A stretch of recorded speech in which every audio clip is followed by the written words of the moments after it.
Hello dear subscribers, today I'll tell you so how to use image in your Flutter project. So for doing that, first thing you just need to add assets folder. Just create assets folder in your direct project. So after you just need to move here into assets folder, you just need to move here your image.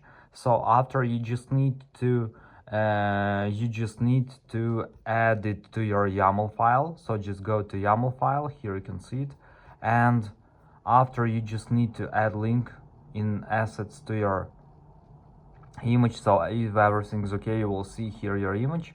Now we just need where you want to use it. You just need to tap child, image asset, and link to your image. So here you can see it.